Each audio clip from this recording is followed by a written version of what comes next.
Hi all! Everything in my video is pulled from the public domain, and I am using them under the Fair Use, Fair Dealings guidelines. Everything I say is my own opinion. You should look into this information for yourselves, but I'm pretty sure I'm right. Good morning, everybody. Happy Saturday morning.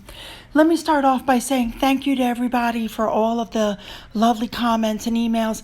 I am on the road to recovery.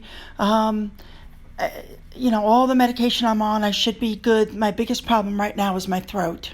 My voice is kind of coming and going, but it's improving daily. So let's just move on with our stories for today, shall we? We have several topics to cover, so let's just get right to it. The first thing I want to touch on today is this comment that I found. It basically just backs up everything we already knew. The narrative about wanting privacy was false. They've never been chased by the paparazzi. They had plenty of privacy at Frogmore. The photographers weren't chasing them in the UK. And we all knew she had a secret agenda to leave the UK and use the title and money of the royal family to build a brand in the United States. Her idea was to go back and do like the Grace Kelly thing in reverse. Her entire deal was to break into Hollywood and be an A-list actress. There were stories coming out. She was only going to work with A-list actors and directors. You guys remember that, right? It was only going to be the best of the best for her. And she was going to start by working for Disney. Except the project she did didn't go off well. And Disney washed their hands of her, saying that Meghan needed them more than they needed her. So she got Harry out of the UK. They got to California. And what happened? Hollywood totally snubbed her. She thought that being a duchess was going to open the doors of Hollywood for her, and instead, she was laughed right out of it. So the reason I'm bringing up all this history is because we've all seen this now. We heard that there was going to be a Netflix special, that Meghan was working with David Furnish, and she's been working with him on this for years, way before she ever left the royal family. And she put up an ad looking for an art. There's no way that she's just now looking for this person. Whoever she had quit, I guarantee you. So I loved this comment that I saw on Twitter that somebody wrote on my wall about, if you want to be a successful applicant, you have to be okay with being bullied, then victimized as if it's your fault. You have to be able to work with narcissists and agree with everything she says, even if it's a big fat lie. So I wondered, why did they announce this if it wasn't quite ready? And then I saw this comment from Stella. And Stella, I think you're spot on. Stella's comment was that when they announced the 5-month paternity leave with still nothing for Netflix, they probably got a lot of blowback. So even though they're nowhere near ready, they put out a statement so that would calm Netflix down. You know what I'm saying? Because I think, my goodness, they've been with Netflix for quite some time and they've done nada. All right, this next story really pissed me off, and I'm running out of streaming services to use at home. Obviously, Netflix is gone, Hulu is now gone, and I'm getting rid of HBO. I'm going to end up with just Amazon Prime by the time this is all over. And HBO has now put out like a cartoon thing called The Prince, where Prince George is spilling all about the inside of Buckingham Palace. For me, children should be off limits. If this was about Meghan and Harry's children, people would be screaming from the rooftops to have it taken down.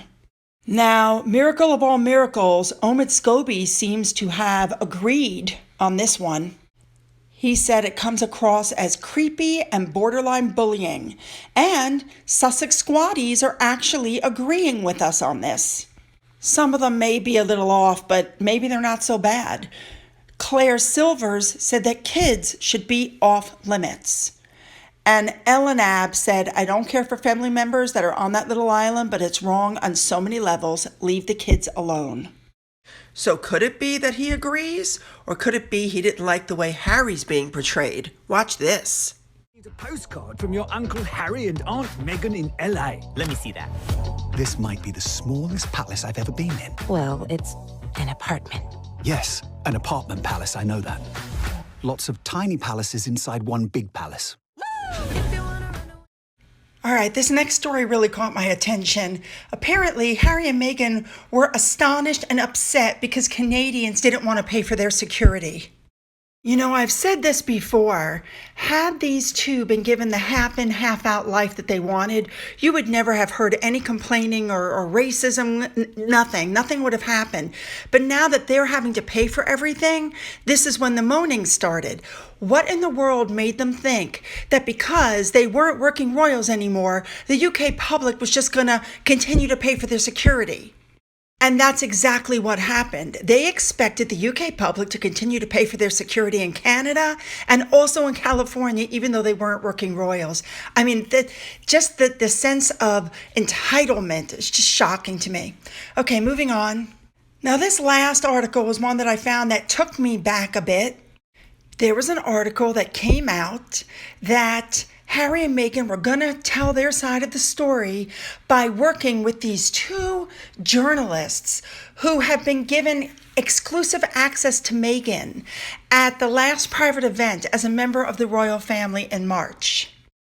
That's right, ladies and gentlemen. Carolyn Durand attended Meghan's private event at a London school, and they sat down for interviews with Durand and Scobie before they announced their exit in January, according to the Mail on Sunday. Now, let's remember, the book got pushed back due to the coronavirus, and Meghan kept saying she just wished it would come out sooner because she really wanted to get her side across. At the same time, they were claiming they had nothing to do with the book, which of course we found out later on in court was absolutely incorrect. They colluded. Anyway, when I found this article, which was from April of 2020, it just brought me back. But in the article, it says they've been collaborating with Omid Scobie and Carolyn Durand on a biographical look at their past few years. I wanted to make one more observation before I ended this video. Did you guys notice, as this person pointed out, that the regular PR pieces from Montecito, where they congratulate people for their birthday, or they said they sent them a gift, or whatever, that's completely stopped since Buckingham Palace and Kensington Palace announced that they would start pushing back on untruths? I totally missed that. It totally went over my head, but it's absolutely true. Since the palace started correcting things, they've stopped putting out those kinds of PR puff pieces. And now it's Finn update time. So the first thing is somebody wrote to me and said, "What's on Finn's collar?" And I said, "That's his tag." And on one side, it has a name and a phone number. And on the other side, it says, "Call my mom, she's crying." I found a video clip that I thought you'd find interesting. That's Finn's chair, and you can see his little yellow toy in the chair. He hopped down for something, and he went to go get back in his spot, and Toodles had taken his spot, and I don't think he knew how to react to that. Watch this.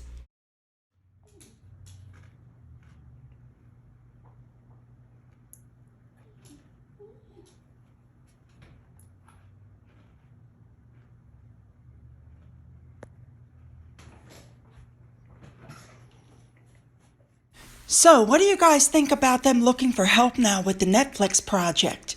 Do you think they put out an announcement to appease Netflix, or do you think they're actually making headway? What do you guys think about the HBO cartoon that's basically making fun of the Cambridge children? I, for one, am canceling my HBO. I just think children should be off limits. What do you guys think about Meghan and Harry actually expecting Canada and the UK to continue to pay for their security even though they're no longer working royals? And what do you think about that long-buried article I found that came out and said that Harry and Meghan were helping with the book, something they had always denied? Don't forget to leave your comments below.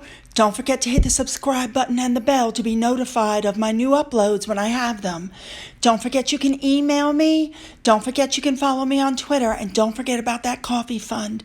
And as always, have a great day, everybody.